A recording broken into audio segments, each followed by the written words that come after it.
Yeah. Okay. Talking about this building right across the street here, I have no idea what religious congregation is in there now. That was a black church. It was a little bit smaller than what I see there now, I recollect. And I used to come down and sit alongside of it every once in a while just to hear them singing, because I was impressed by their ability to sing religious hymns. And by the way, as long as we're talking about this block, the building on that corner over there was a great ice cream store that I made many visits to through the years. And there was over here in this building in back of me, there was a little candy store. In this white building? In the building, in the basement. In the basement. And it was run by a Mrs. Galena. And it was a great place to come in and buy your penny candy, things of that nature. And in the house across the street, there was an Italian family by the name of DeMarco.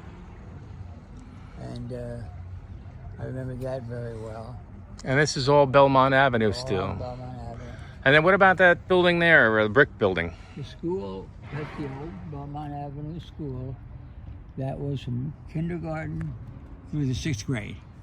It went up to the 6th grade. Yeah, and at that time, every student in Dover would have to go to the 7th and 8th grade at the North Dover School up on Route 46.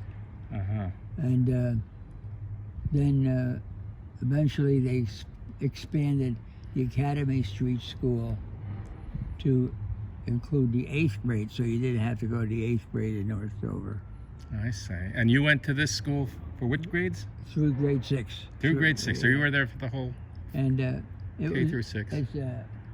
This school had no auditorium, and what they had was between classrooms, they had sliding partitions whenever they wanted to have the equivalent of an assembly program, so that they could slide the walls, maybe where the blackboards were, separate them, and then that would make maybe a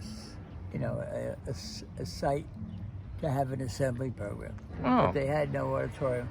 All the floors inside years ago were wooden, and some of the teachers were great. I remember my 3rd grade teacher, Mrs. Van Horn,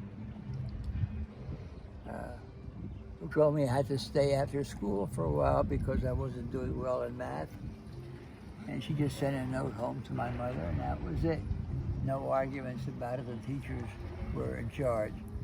The principal was, right now I can't recall her name, but she was a tough lady who took nothing from anybody. Oh, yeah? Yeah. Miss Wiggins was her name. Miss Wiggins. Daisy Wiggins. Daisy Wiggins. And she ran a tight school, but she was, she did her job. But I had happy years there. And we would, occasionally my brother and I would walk from here up to my grandparents at lunchtime.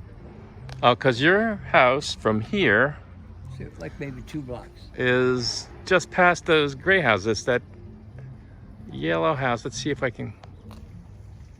So from the school, it was just up the street there. Yeah, it was maybe the equivalent of 2 blocks. Yeah. So that was close by. So You remember the name of the African American church here? no, I don't. You don't, okay. I don't. They have a sign outside as to what group is What there, it is now, yeah, right. but I really don't recall. While we're on the subject, do you remember you were talking about Paul, your cousin who lived just the next house down? down. Paul Shapiro? Yeah, Right. He had a music store in Dover, is that right? that's right. Yeah. For people who might remember that, what was the name of that again? Shapiro's Music Center Shapiro's Music Center. on Blackwell Street. Right. And he was a pretty good drummer, right? He was a very good drummer, and he went to college in New York City, Was it Juilliard. Juilliard, yeah. And got a degree in percussion, I would assume. But Did he play professionally anywhere? yes, he did. He played later on. I don't remember the name of the group that he played with that used to do the hotel circuits in the United States. But I know that later on years, he used to fill in at Radio City Music Hall Really? in New York. Yeah. He was very capable. Plus a real nice guy. Yeah. Okay.